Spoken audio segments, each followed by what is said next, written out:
नमस्कार, मैं हूं जयसन तिवारी। आप देख रहे हैं हमारा खास कार्यक्रम सुनिए नेताजी में।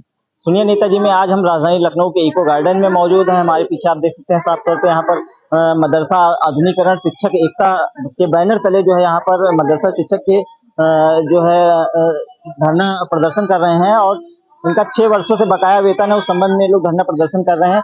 अभी तक सरकार से इनकी क्या बातचीत हुई और सरकार से क्या मांगे हैं, सभी विषयों पे बातचीत करेंगे। क्या नाम है सर आपका? जी, मैं सिकंदर बाबा मदरसा आधुनिक शिक्षक एकता समिति का प्रदेश अध्यक्ष। आज मैं यहाँ 22 दिनों से आंदोलन में बैठा हूँ, अनिश्चितकालीन सत्याग्रह आंदोलन पे। हम मदरसा आधुनिकीकरण 21,546 है, जो कि हमारा 6 वर्षों का केंद्रान बकाया है और हम लोग यहाँ माननीय योगी जी से इंसाफ मांगने आए हैं कि 6 सालों का केंद्रान का बकाया जारी किया जाए और जो योजना का संचालन उत्तर प्रदेश सरकार से किया जाए। योगी जी तक आपकी आवाज पहुंच भी रही है कि नहीं पहुंच रही है? नहीं, योगी जी तक आवाज हमारी लोगों की पहुंची है और अभी मीटिंग भी हुई है। माननीय धर्मपाल जी ने मीटिंग की है, माननीय दानिश साहब ने मीटिंग की है और शासन और हमारे विभाग के अधिकारी महोदया द्वारा, निदेशक महोदया द्वारा मीटिंग की गई है। जो कि मीटिंग तो होती है, सकारात्मक मीटिंग हो और जब आश्वासन नहीं, हम लोगों को कार्य चाहिए। 6 वर्षों का बकाया केंद्रान का भुगतान चाहिए और योजना का संचालन उत्तर प्रदेश सरकार से चाहिए। जब तक हमारा कार्य नहीं होगा तब तक हम लोग यहाँ बैठे रहेंगे, हटेंगे नहीं। 6 वर्षों से जब आपको वेतन नहीं मिल रहा था तो आप लोग पढ़ा क्यों रहे थे अभी तक? देखिए, हम लोगों को राज्य सरकार से अतिरिक्त राजयान में 2000, 3000, 2000 बीए वालों को, 3000 एमए वालों को मिलता था। इसी आस में हम लोग थे कि अगर केंद्र सरकार पैसा नहीं दे रही है तो एक न एक दिन राज्य सरकार हम लोगों को पैसा बढ़ा देगी, हम लोगों को परमानेंट कर देगी, अपने पास से पैसा देगी। इसी आस में हम लोग जो पैसा मिलता हो तो किराए भाड़े में खर्चा किया करते थे, मगर वो भी पर्याप्त मात्रा में नहीं मिलता था। कभी मिला, कभी नहीं मिला। उसके बाद में अभी 8-9 महीने से वो भी नहीं मिला। अब केंद्रांश नहीं मिल रहा है भारत सरकार से, राज्यान भी नहीं मिल रहा राज्य सरकार से, तो अब सब उसी में हम लोग अटके हुए हैं। अब हम लोगों का घर का खर्चा और दूध वालों का, जिन लोगों का खर्चा, शादी ब्याह बारात ये सब रहता है, दुख तकलीफ मुसीबत बीमारियां रहती, तमाम हमारे साथ हमारी बीमारियां लगी रहती, हमारे साथियों के साथ में तमाम लोग फोन करके यह 6 वर्ष बहुत ज्यादा होता है, तो 6 वर्ष में आप लोगों का घर का खर्चा कैसे चल रहा था अभी तक? 6 वर्षों का घर का खर्चा, जैसे हमारे ही के बीच के लोग के साथी, कोई क्या कहते हैं, स्कूल से आने के बाद में ट्यूशन पढ़ा देता है, कोई रिक्शा चला लेता है, कोई किसी के खेत बाड़ी का काम कर लेता है, कोई शाम का दिहाड़ी मजदूरी वाला, किसी का ईंटा लगा हुआ उसको रख दिया, या कोई सामान गल्ला वल्ला ढो दिया, इसी तरीके चलता है। दूसरी बात, उनके घर वाले में उनके भाई लोग और माँ बाप जो जिनके हैं वो थोड़ा आर्थिक सहयोग करते चले आए, मगर अब जिनकी शादियां हो गई है, उनके बच्चे हो गए, उनका घर नहीं चल पा रहा है। इसलिए यही स्थिति हमारी है कि अब आर पार के संघर्ष में यहाँ बैठ गया हूँ, या फिर हमारा केंद्रान का भुगतान कर दे और योजना राज्य सरकार से चला दे, या जो भी है परिणाम मिले, कार्य का परिणाम, जो हम लोगों ने काम किया उसका पैसा मिले। इसलिए 22 दिन हो गया आपको। हाँ, 22 दिन हो गया है, तो 22 दिन में आज तक का आप लोगों को कोई न्याय नहीं मिला है, तो आगे कहाँ से आप लोगों को कोई न्याय मिलेगा? उम्मीद है न्याय मिलेगा, उम्मीद है। माननीय योगी जी के लिए आए हुए हैं और बहुत विश्वास योगी जी पे कि हम लोगों को हम लोग का इंसाफ देंगे। माननीय योगी जी ने तो योजना ही खत्म कर दी ना। नहीं, माननीय योगी जी के मार्गदर्शन में, आदेशानुसार हमारे महाराजगंज के जिला अध्यक्ष बराबर 5-6 मरतबा मिले हुए हैं माननीय योगी जी से। योगी जी ने आदेशित किया है, जो कि माननीय धर्मपाल जी कैबिनेट मंत्री जो अल्पसंख्यक कल्याण के, उन्होंने कुछ दिन पहले सदन में बता दिया था ये योजना क्या कहते हैं, वेतन नहीं भुगतान हो तो वेतन नहीं है, मानने है। उन्होंने भी उनसे भी जब भी हमारे साथी हम लोग मिलते थे तो यही कहते थे माननीय मुख्यमंत्री जी इसमें कुछ कर सकते हैं, माननीय राज्य मंत्री भी यही कहते थे कि माननीय मुख्यमंत्री जी कर सकते हैं, और हम लोग लगे हैं, मगर कुछ नहीं हुआ। मगर जब हमारे जिलाध्यक्ष जी मिले वहां पे बार बार कृष्ण कुमार साहब 6 मरतबा लगातार मिले, और उसके बाद में जब 7वीं बार गए तो पता क्या चला कि माननीय मुख्यमंत्री जी ने उस लेटर पे आदेश किए थे आपके, और आज लखनऊ में मीटिंग है। फिर उन्होंने हमको बताया, फिर हमने लोगों को बताया कि आज मीटिंग लखनऊ में है, और वाकई में मीटिंग लखनऊ में थी, क्योंकि ये माननीय मुख्यमंत्री जी योगी आदित्यनाथ जी के हाथ में था और उन्होंने किया, मीटिंग हुई है। मगर अब हम लोग बहुत बार आश्वासन पा गए हैं, हमें माननीय मुख्यमंत्री जी में विश्वास है, मगर अब हम लोग यहाँ शांति पूर्वक अपना संवैधानिक अधिकार मांग रहे हैं। हम लोग सरकार का विरोध नहीं कर रहे हैं, सरकार से इंसाफ मांगने आए, माननीय योगी जी इंसाफ मांगने आए, और हमें उम्मीद है योगी जी हम लोग को इंसाफ करेंगे और हम लोगों का केंद्र में बकाया भुगतान करेंगे, योजना का संचालन उत्तर प्रदेश सरकार से करेंगे। अगर आप लोगों का भुगतान नहीं होता है तब इसके आगे का अगला कदम क्या होगा आप लोगों का?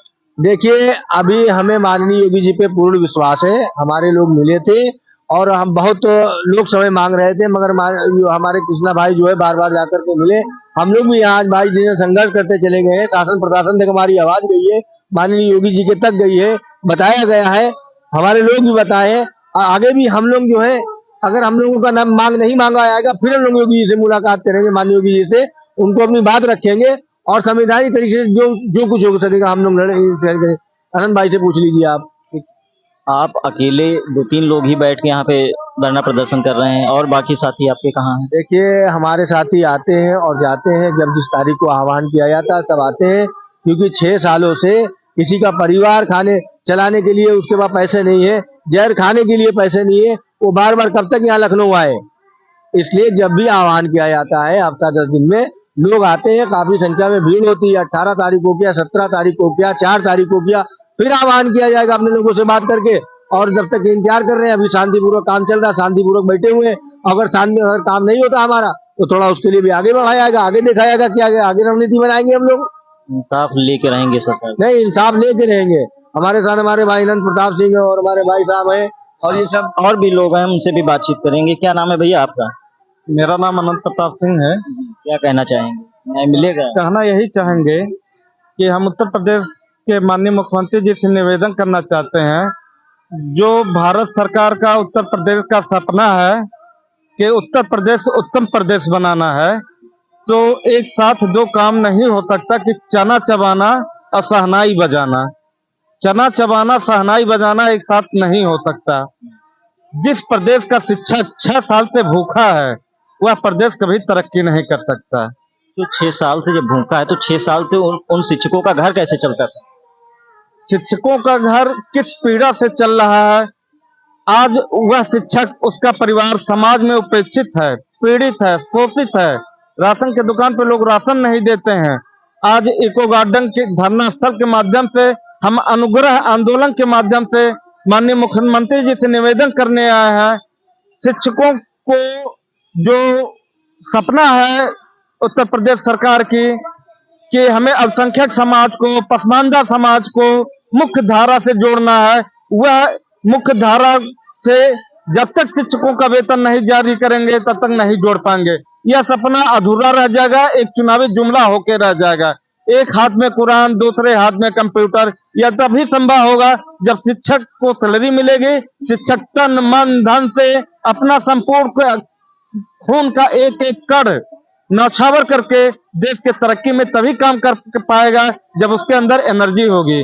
आज माननीय मुख्यमंत्री जी से मैं पुनः अपील करता हूं कि हमारा जीवन सुरक्षित रखने के लिए, उत्तर प्रदेश के आम जनमानस का जीवन सुरक्षित रखने के लिए, जो मदरसों में आधुनिक विषय पढ़ते हैं, गरीब, शोषित, पीड़ित, उपेक्षित बच्चे जो रहते हैं, जिसके तन पे कपड़ा नहीं रहता है, वही मदरसों में जाते हैं, सरकारी स्कूलों में जाते हैं। जो 60,000 1 लाख सैलरी पाते हैं, उनके बच्चे कॉन्वेंट में पढ़ते हैं। हम उन बच्चों को शिक्षा देते हैं जिसके माँ बाप रोज मजदूरी करते हैं।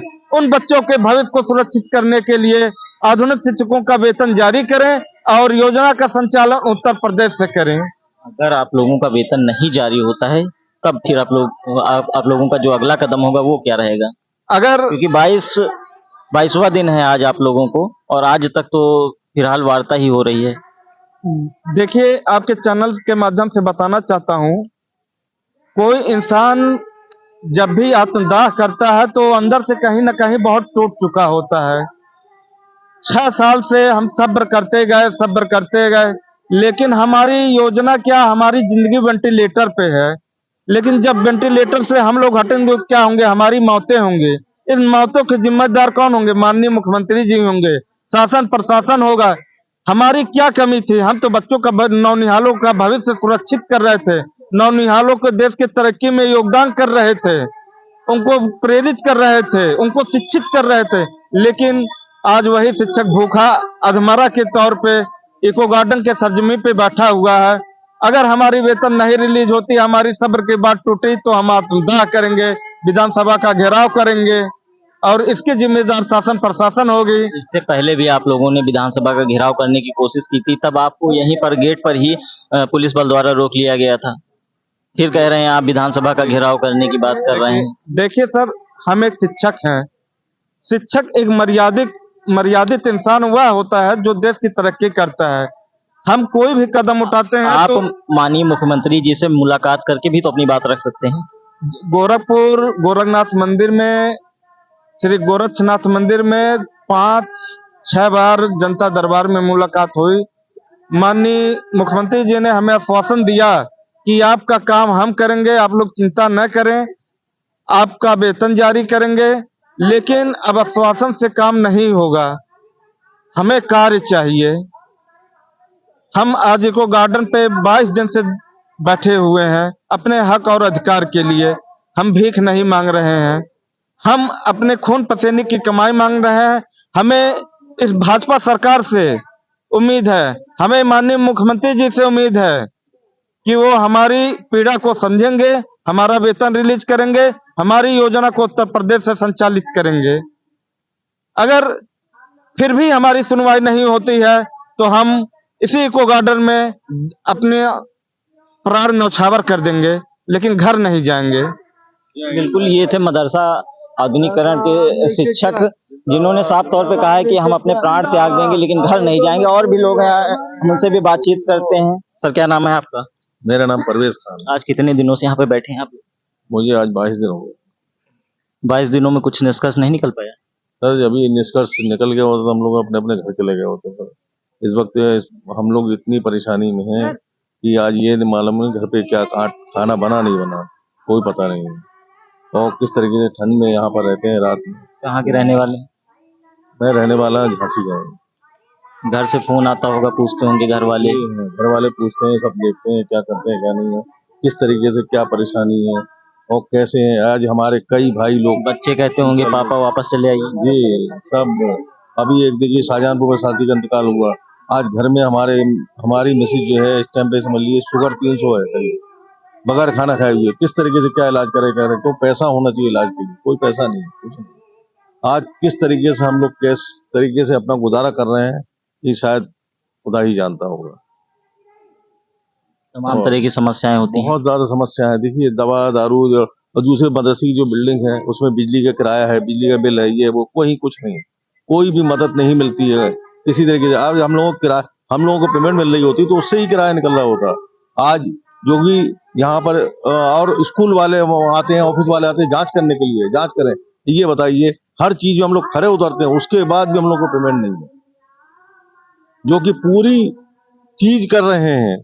ये नहीं है मदरसे के जो भी जांचें होती हैं, जांच में भी खड़े उतरते हैं, सब करते हैं। और जो नहीं है तो आप बंद कर दीजिए। जब हम लोग खड़े उतर रहे हैं तो उसको पेमेंट तो मिलना चाहिए, उसका पेमेंट भी नहीं है। उसके बाद घर की परिस्थिति भी, अपनी परिस्थिति भी, खुद की परिस्थिति भी, बिजली का बिल है, खाना पीना, ये वो सब कहाँ देना। ये सब चीज के लिए पैसा लगता है, यहाँ पैसे की उम्मीद नहीं है। 6 वर्षों का वेतन लेकर ही रहेंगे? जी हाँ, 6 वर्ष का वेतन लेके ही जाएंगे। हमारी ये सरकार से उम्मीद है मिलेगा, सरकार दिलाएगी, देगी सरकार, हमें भरोसा है। नहीं भरोसा होता आज राजन से नहीं दे रही थी, राजन दे रही है सरकार, राजन दे रही थी, राजन दिया था। अब सरकार ने जो हमें 4-5-6 महीने से सरकार ने राजन। ये हमारे कल जो है शादी का जो है साथी बलरामपुर के थे, उनका इलाज चल रहा था और वो सही से दवा ना करा सके और उनका इंतकाल हो गया और उनके घर वाले बहुत परेशान थे। पता चला कि जो है दवा मतलब उनकी इलाज नहीं हो सका, इतना पैसा ही नहीं था, कुछ पेट में इन्फेक्शन हो गया था, वो दवा ही नहीं करा पाए। इससे पहले अभी गोरखपुर में एक शिक्षक का इंतकाल हुआ है, मतलब वो भी बहुत ही बीमार थे। ऐसे ही एक शाहजहांपुर में एक शिक्षक का इंतकाल हुआ है। तो इस तरीके से हमारे शिक्षक डिप्रेशन में आकर के और बहुत परेशान हो करके कोई बीमार हो जा रहे तो इलाज नहीं करवा पा रहे। कोई मोटरसाइकिल चलाते जाते कहीं लड़ जाता है तो कहीं रात को कोई सोता सोता मर जाता है। 200 से अधिक हमारे शिक्षक अब तक जो दुनिया से जा चुके हैं, मगर सरकार से अभी तक पैसा नहीं मिला है। हम लोग भी अफसोस में, हम लोग के साथ भी कभी भी कुछ हो सकता है। रात बिरात कहीं शादी ब्याह की बात आ जाती, कहीं शादी होना है तो उसमें जाना रहता, तमाम कपड़े लत्ते का इंतजाम करना पड़ता है, देना लेना पड़ता है एक। और जब शादी का मौसम आता है तो इसी तरीके से कई शादियां होती हैं तो उसका सबका इंतजाम करना पड़ता है। बहुत हमारा ही जो है अभी 2-3 दिन पहले रात को हम एकदम से हमारा दिल धक-धकाने का हमारा जो अभी ऑपरेशन हुआ था, ऑपरेशन भी हुआ था, हमको 2 बार अटैक भी पड़ा हुआ है, हार्ट में भी परेशानी है हमको, बहुत समस्याओं से हम भी जो है हम भी सोच रहे हैं कि जो है हमको पैसा मिल जाए तो हम भी एक अच्छा इलाज करा सके। मगर हम माननीय योगी जी से एक गुहार लगा रहे हैं, 6 वर्षों का जल्द से जल्द तत्काल भुगतान कर दिए। जो भी हमारा 9-10 लाख रुपया 11 लाख हो रहा है भुगतान कर दीजिए और योजना का संचालन उत्तर प्रदेश सरकार से कर रही है, बस यही चाहते हैं। यहाँ पे आज आप लोग 22 दिनों से रुके हैं, किस तरीके की समस्याएं होती हैं, कहाँ पे रुकते हैं, कहाँ खाते पीते हैं, क्या कैसे होता है? देखिए समस्या ये है कि बाहर जो बना हुआ है क्या कहते हैं रैन बसेरा, और यहाँ पे धरना स्थल बहुत ज्यादा आदमी होते हैं और रैन बसेरे में बहुत जगह कम होती है, और अगर देर सवेर हो जाता तो वहाँ जगह नहीं मिलता है। फिर चार बाग रेलवे स्टेशन जाओ, फिर इधर उधर स्टेशन में बैठे रहो, तो कहीं कहाँ इसी तरीके से काम चल रहा है। और ठंडी रात भर अधिक लगती है, रात भर पूरी नींद नहीं होती है, और फिर आ जाओ यहाँ धरने में बैठ जाओ तो स्वास्थ्य भी खराब होता चला जा रहा है। इसलिए माननीय योगी जी से कह रहे हैं 22 दिन से हम लोग बैठे हैं, जल्द से जल्द हम लोगों का जो है हम लोगों के साथ इंसाफ करिए, 6 वर्षों को बकाया भुगतान का लेटर जारी करिए और योजना का संचालन उत्तर प्रदेश जारी करने का लेटर जारी करिए, ताकि हम अपने अपने बीवी बच्चों के साथ जा सके। हमारे बीवी बच्चे बुला रहे हैं घर पे हमको। यहाँ पर आप लोगों से मिलने अभी तक कोई नहीं आया? देखिए यहाँ पे आए थे, हमारे पास कई फोन भी ऊपर से आया है, रजिस्ट्रार महोदया साहिबा आई थी और शासन द्वारा नामित होकर के यहाँ आई थी, उन्होंने हमारा मांग पत्र लिया था, उसके बाद वो भी अपना कार्रवाई कर रहे हैं। चक्कर करना माननीय मुख्यमंत्री जी को था, माननीय मुख्यमंत्री जी के आदेशानुसार मीटिंग बैठी और उस पर काम हो रहा है।